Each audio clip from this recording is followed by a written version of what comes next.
The wind howled across the barren colony fields, carrying dust and cold with every gust. The night sky was heavy with clouds, hiding the moons and stars that once gave comfort to travelers. The road stretched far and empty, broken only by crooked wooden fences and the dim glow of distant lamps. On this lonely road walked a widow, her feet bare and bleeding, her clothes torn and thin. She had been walking since sunrise, searching for mercy, searching for a door that would open. Her face was hidden under the hood of a ragged shawl, but her glowing eyes could not be concealed. They were not human eyes, and that was enough for the colony to fear her. She paused, leaning against a broken fence, her body trembling from hunger and exhaustion. The colony had once promised safety to all who came, but safety had a price. She had lost her husband to the false justice of the elders, and now, stripped of family and home, she was left to wander, a widow with no one, a stranger in a place that once called her neighbor. She reached the first house, its windows bright with firelight. Children's laughter echoed inside, warm and joyful. For a moment she let herself dream. Maybe they would let her rest by the fire. Maybe they would share a crust of bread. With shaking hands she knocked softly on the wooden door.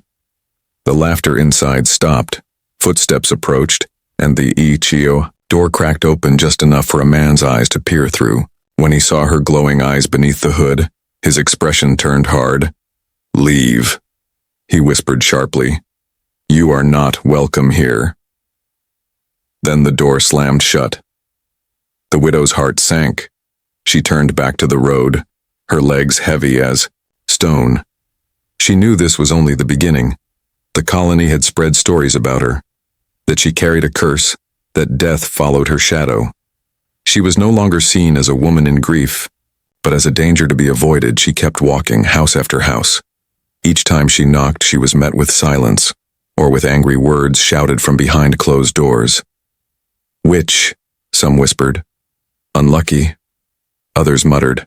A group of children threw stones at her from the shadows, their mothers pulling them inside quickly as if touching her would bring ruin. The night grew colder, the road seemed endless, and the lamps of the colony blurred as tears filled her eyes. Her hands were numb, her breath shallow. She pulled the torn shawl tighter around her shoulders, but it gave no warmth. Hunger gnawed at her stomach, but there was nothing left to eat. As she stumbled forward, her memories came uninvited. She saw her husband standing tall in the square, accused of crimes he never committed. She heard the colony elders pronouncing his death while the crowd watched in silence. No one defended him. No one defended her. When the flames took him, she was forced to watch, her hands tied, her cries ignored. From that day she became the widow cursed by the colony. Her knees buckled, and she fell onto the dirt. Her palms scraped against the stones. But she had no strength to rise. For a moment she lay still, listening to the emptiness of the night. The road, the houses, the fences, all felt like a graveyard built for the living. She wondered if death would be kinder than the people who turned her away. But something inside her refused to stop. She pushed herself back onto her knees, gasping, coughing. Her breath turned to mist in the cold air. She thought of her husband, of his final words whispered before he was taken. "Survive," he had said. "Do not let them break you." That single word kept her moving, even when her body begged her to rest forever. She staggered forward, past the last row of houses.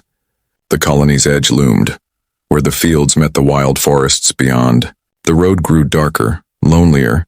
The wind cut deeper. She could hear the distant cries of night creatures, the forest waiting like an open mouth to swallow her whole. Her legs gave out again, and this time she did not rise quickly. She lay on her side, trembling, her lips cracked, her eyes half closed. She whispered a broken prayer, not to any god she knew, but to the darkness itself. "Please," she murmured, "let there be one door that opens." Her vision blurred, her glowing eyes dimmed. The sound of the wind grew faint and her body sank into the mud of the road. In her heart she believed this was her end. Shunned by all, alone on the road, she was ready to vanish into the cold night. But far ahead, through the blur, she saw Something. A small light flickered in the distance, a lantern swaying, moving closer. Her breath caught. Was it a man walking toward her, or only another cruel dream sent by hunger and grief? The widow forced her eyes open, her heart pounding weakly. She tried to crawl, her hands sinking into the dirt. Each inch forward felt like a mile. The lantern glow grew brighter, closer. A voice called out through the darkness, deep and steady. "Who's there?" Her strength gave way.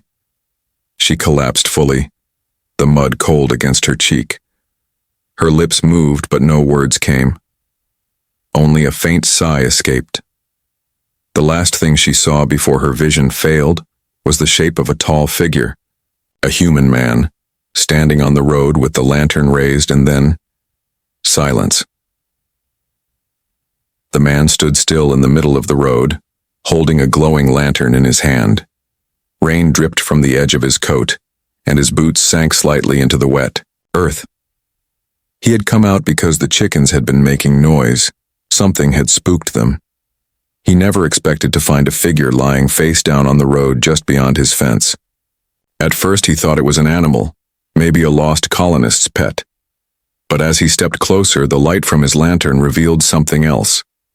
A person, small and thin, wrapped in what looked like a ripped shawl soaked in mud and rain. The wind shifted and her face turned slightly toward him. His breath caught. Not because she was dangerous, but because of her eyes. Dimly glowing, alien eyes, barely open, barely alive. He hesitated. He knew the stories. Everyone in the colony did. The alien widow who brought bad luck. The one whose husband was burned for treason. The one who carried a curse. People said crops failed near her. People said children got sick just from looking at her. People said touching her was like touching death. But looking down at her now, she didn't look cursed. She looked broken, freezing, and almost gone. He could see the dirt under her nails, the bruises on her wrists. And for a moment, the human man, Eli, felt ashamed of every story he ever believed. He knelt down slowly, placing the lantern beside her. "Hey," he said softly. "Can you hear me?" And no answer, only a weak breath escaping her lips. She didn't even flinch when he touched her shoulder. His fingers brushed against her skin, and for a second, he braced himself, waiting for something strange to happen. But nothing did. No curse. No sickness, just cold skin and a weak heartbeat. Eli looked back toward the colony. He could still see some house lights in the distance. If someone saw him carrying her, they might report him to the elders. They might accuse him of helping a criminal. They might even exile him. But he looked down again and saw a living being, barely alive, abandoned in the mud. And something inside him made the decision before his fear could speak. He scooped her up carefully. She was light, frighteningly light, like she hadn't eaten in days. Her head rolled against his chest, and a quiet sound escaped her lips like a whimper. "It's all right," Eli whispered. "You're safe now." He walked back toward his small house at the edge of the forest. The porch light was still on, flickering slightly in the wind. He pushed the door open with his shoulder and stepped inside. The room was warm from the fire burning in the hearth. It smelled of baked roots and herbs drying on the wall. Eli gently laid her on the small couch near the fire, then grabbed a blanket from the chair and wrapped it around her shoulders. She didn't wake, but her breathing slowed, deeper now. Her body began to relax just a little, as if the warmth had pulled her back from the edge of death. Eli poured a cup of warm broth from the pot hanging above the fire, then carefully helped her sit up. Her eyes opened halfway, dazed and confused. She tried to pull away, but her arms had no strength. "Drink," he said gently, holding the cup to her lips. At first she resisted, but then took a small sip, then another. He saw her throat move as she swallowed slowly. When the cup was empty, she slumped again, but her eyes stayed open now. She stared at him, her expression unreadable, fear, confusion, shame. They all flickered across her face.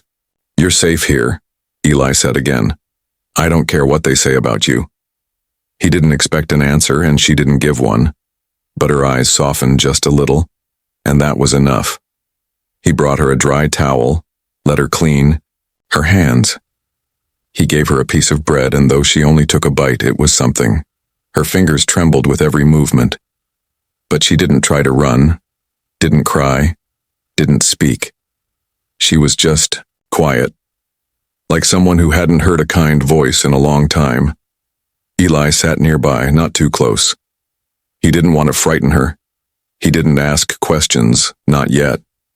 She needed rest more than answers. Outside, the rain picked up again, but inside, the fire cracked gently and warmth filled the room. He glanced at her one more time before whispering, "My name is Eli."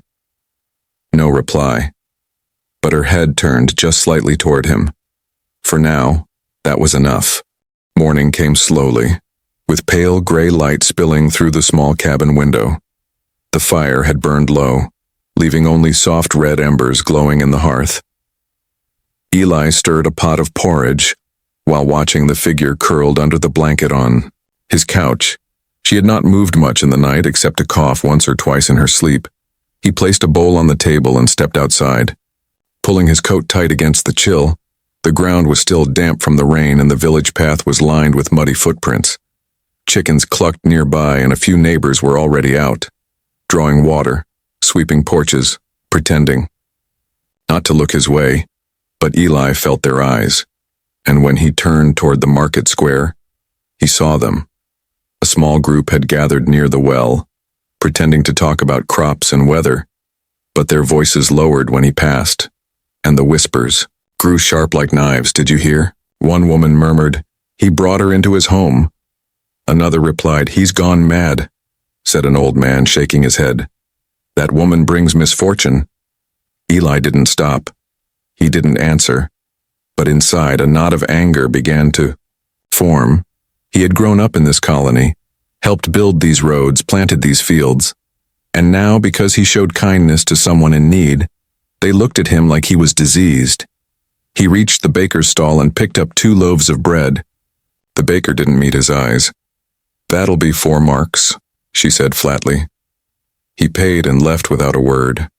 As he walked back, he caught sight of the town's message board. A fresh notice had been pinned there overnight. Reminder: all colonists must report any contact with dangerous outsiders for the safety of the community. His stomach turned. They were already preparing to come after her again. Back at the cabin, he found her sitting up, blanket wrapped tight, her eyes scanning the room slowly. When she saw him, her body tensed, but she didn't speak. Eli placed the bread on the table and set a new bowl of porridge beside it. "Eat what you can," he said softly. "You need strength." She reached out slowly, hands shaking. This time she finished the whole bowl, bit by bit. Still no words, but her breathing had steadied. Her color was better. Eli pulled up a chair and sat near the fire. "What's your name?" he asked gently. She looked at him, unsure. Then finally, in a soft, cracked voice, she whispered, "Sierra." It was the first word he had heard from her, a name spoken like it was made of glass. Delicate, almost breaking. He gave a small nod. "I'm Eli," he said again. "You're safe here, Sierra." She nodded slowly, though her eyes still carried fear. She clutched the blanket as if expecting someone to rip it away, and when a noise came from outside, a cart passing on the road, she flinched. "They won't hurt you while you're here," Eli said firmly. "I won't let them." But he knew the village, he knew how they operated. Fear spread faster than truth, and once the elders got involved, things turned ugly fast. Later that day, the knock came. Sharp, quick, cold. Eli opened the door and found 2 men standing there. Village watchers dressed in dull gray coats with copper badges on their collars. "Morning, Eli," one said with a forced smile. "We heard a rumor." "You've been offering shelter," said the other, "to someone who should not be here." Eli crossed his arms. "I gave shelter to someone dying in the mud," he said plainly. "That's all." "She's a danger," said the taller man. "Her husband was executed for treason," added the other. "And now she walks alone, bringing ruin wherever she goes." Eli stepped outside, closing the door halfway behind him. "There's no ruin here," he said firmly. "There's only fear and lies." The watchers exchanged looks. "This isn't wise," one muttered. "Keep this up and you'll find yourself outside the gates too." "I'll take that risk," Eli replied. They left with no more words, but their eyes promised trouble would come back. Inside, Sarah sat still listening. Her hands gripped the blanket tightly, her breathing fast. "I'm sorry," she whispered. "I didn't mean to cause more pain." "You didn't," Eli said as he sat beside her again. They did. The silence stretched between them. But now it was a shared silence, one that said, "You are not alone anymore." Outside, the whispers grew louder. But inside the little cabin, the fire burned warmer than ever. The night was quiet. Too quiet. Eli sat in his wooden chair near the fire, sharpening an old tool with a stone. The blade scraped softly again and again, but his eyes kept drifting to the couch. Sarah lay there, eyes closed, breathing calm, but not peaceful. She had eaten again that evening, slowly, carefully, but her silence had returned.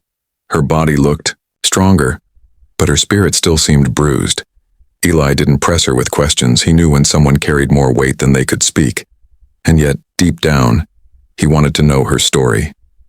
Outside, the wind brushed against the windows, like soft fingers tapping on glass. A dog barked far away and the trees whispered secrets no one could hear. Eli added more wood to the fire and leaned back in his chair. The cabin felt warm, but something inside him remained uneasy. It was past midnight when it happened. Sarah sat up suddenly, gasping for breath, her eyes wide, glowing bright in the darkness. Sweat dripped from her forehead and her hands clutched at her chest. "No," she whispered, her voice shaking. "No, not again." Eli rushed to her side. "Sarah," he said softly, "you're safe. It's all right." But she didn't see him. Not yet. Her mind was far away, trapped in memory. She screamed, a short, sharp sound, and curled into herself. Eli didn't touch her. Instead, he knelt nearby and spoke calmly. "You're not there anymore," he said. "You're not alone, Sarah." Little by little, her breathing slowed. Her eyes blinked, trying to focus. And finally, she looked at him. Really looked. Tears filled her eyes, not from fear but from release. "I saw him," she whispered. "I saw my husband burn again." Her voice cracked and her shoulders shook. "They tied him to the post. They said he was a traitor." "But he wasn't. He was only trying to help." Eli listened quietly, letting her speak. It was the first time her pain took shape in words. She hugged her knees to her chest like a child trying to hide from the world. "They said he gave information to outsiders," she continued, "but he was only warning them. There was a sickness spreading in the outer villages. He didn't want it to reach here. But the elders didn't want panic. They said he betrayed the colony." Eli's jaw tightened. He had heard whispers before, rumors that the execution was unjust, but no one had ever spoken this clearly about it. "I begged them," Sarah said.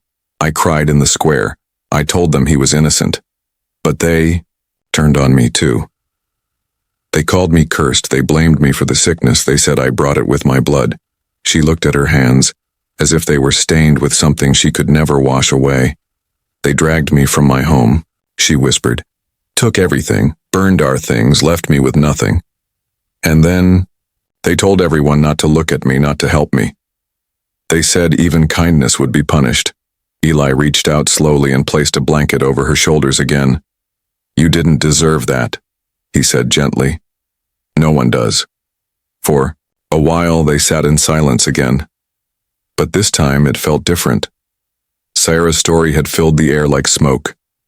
Heavy, painful, but real. "I dream of him every night," she said, barely a whisper. "He tells me to keep going, but sometimes I want to follow him." Eli looked at the fire. "I've lost people too," he said softly.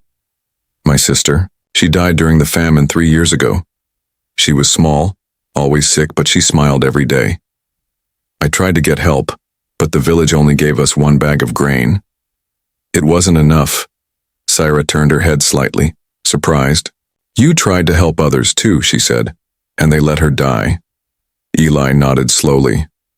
This colony protects itself, he said, not its people. And when it gets scared, it blames the weak. Sierra looked into the fire, her eyes reflecting the glow. Then why did you help me? She asked. You know what they say about me. Because I saw the truth, he replied. You were dying in the road and no one cared. But I did. Her lips trembled. No one had spoken to her like this in a long time. Not with fear, not with pity, but with quiet respect. She reached into her shawl and pulled out a small pendant. It was cracked and blackened, but its shape was still beautiful. An old family crest. This was my husband's, she said. I've kept it, even when they tried to take it. Eli reached out and held her hand around the pendant. You don't have to hide anymore, he said, not here. That night, the wind outside faded to silence, and for the first time in many weeks, Sarah fell asleep without screaming. The morning air was heavy with tension. Even before the sun rose fully, the village buzzed with whispers. Farms were quiet, shops slow to open, and eyes were sharp and watching. The gossip had turned into warnings, and the warnings had turned into anger. She's still in his house, someone muttered at the bakery. I saw her shadow through the window, another whispered near the well. They'll both bring ruin if we don't act soon, the blacksmith growled, wiping soot from his hands. It had only been a few days since Eli had taken Sarah into his home. But to the village it felt like a crime that could not be forgiven. The elders met in secret, behind locked doors in the old hall. They wore long coats and silver pins shaped like the colony's emblem.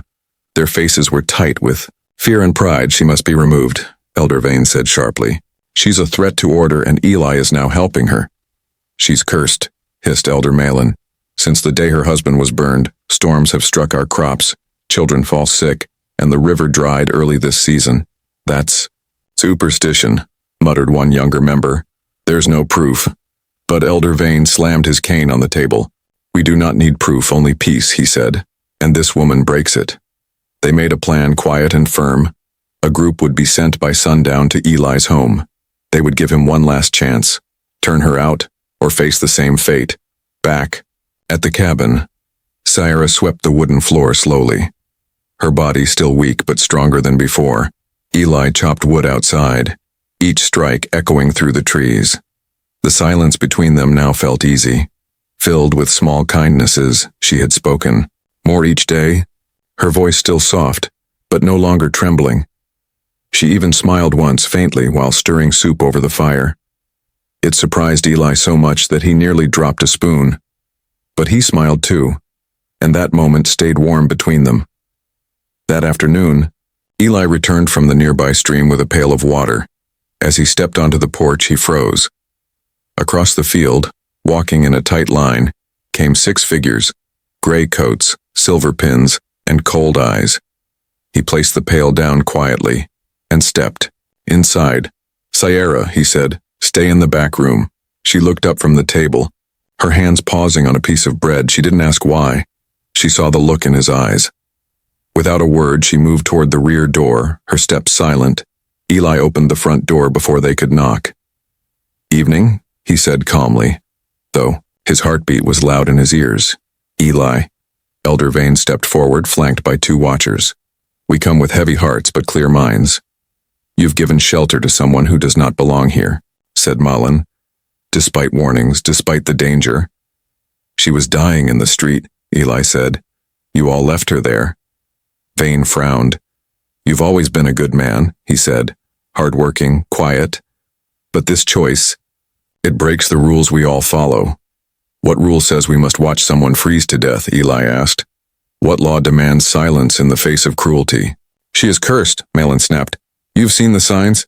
I've seen someone in pain, Eli replied, and I helped her like any human should. The group shifted, murmurs rising. Vane raised a hand. If you turn her out now, we will say nothing more, he said. No charges, no exile. Eli stepped outside, closing the door behind him. The air felt sharp, the sun dipping low behind the trees. I won't send her out, he said simply. Not now, not ever. Malin stepped forward, angry. You choose a widow over your people? I choose what's right, Eli said, meeting his eyes. There was silence, cold and long. Then Vane turned to the others, nodding. Then he has chosen his place, he said, and we will remember it. They left, their boots crunching. Against dry leaves, Eli stood alone, watching them disappear over the hill. He knew this was not the end. It was only the storm's beginning. That night, the cabin was quiet but not peaceful. Sierra sat near the fire, staring into the flames. I heard, she whispered. I'm sorry you have to suffer because of me. I made my choice, Eli said, and I don't regret it. But they'll come back, she said, and next time they won't just talk. Eli nodded slowly. I know, he said, but I won't let them hurt you. She looked at him, her glowing eyes filled with something new. Not fear, not sorrow, but something rising quietly. Hope. Outside, the wind began to pick up, and in the distance, a storm rolled over the hills. But inside the cabin, two souls sat side by side, ready for whatever came next. Together, the night sky was filled with thick, low clouds. No stars shone, no moonlight fell through, only darkness, cold and heavy. Inside the cabin, the fire burned low, and the room felt tense, like the air before a storm. Eli checked the windows one last time, making sure each was shut, tight. He had pushed a heavy dresser against the front door just in case. Sierra sat near the hearth, her hands wrapped around a cup of warm broth. She didn't speak much, but her eyes were watching. Always watching the door, the shadows, the silence. They'll come tonight, won't they? She asked quietly. Eli didn't answer right away. He looked out through the narrow window slit and nodded. Yes, he said. I can feel it. Outside, the village slept, or pretended to, but in one corner, near the edge of the square, quiet, shapes moved, figures dressed in gray, faces covered in cloth, torches hidden beneath cloaks. They gathered like hunters before a kill, whispering plans and names. He chose her over us, one man said. He broke the rules, said another, so now we break his door. They moved in silence, marching through the fields like ghosts. Their boots crushed wet grass and stirred the fog. And soon, they reached the lonely cabin at the edge of the trees. Inside, Eli stood still, listening. Then he heard it. The first sound, a boot kicking the porch step, then another, then many. He grabbed the old rifle from the wall, but it only had one charge left. Still, it was something. Sarah stood too, her hands trembling, her shawl pulled tight. Go to the back, Eli said firmly. No, she replied, voice low. Not this time. He looked at her, surprised. There's something I haven't told you, she said.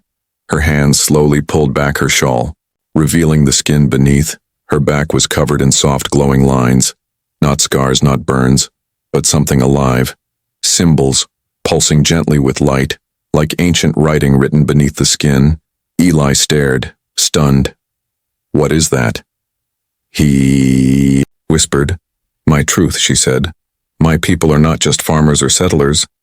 Some of us, we carry power in our blood. The sound of breaking wood shattered the silence. The front porch cracked as fists slammed against the door. Then came a voice, loud, sharp, full of hate. Eli, open up. Give her to us and you'll be spared. Eli raised the rifle and aimed at the door, but Sarah stepped beside him, calm and steady. No, she said. Let me end this. Before he could argue, the door cracked open. The dresser pushed back an inch, then another. Voices shouted. Torches flared, and then the door burst inward. The villagers rushed in, shouting, holding ropes and blunt weapons. Eli fired the rifle, one loud shot, and a torch flew from a man's hand. But there were too many.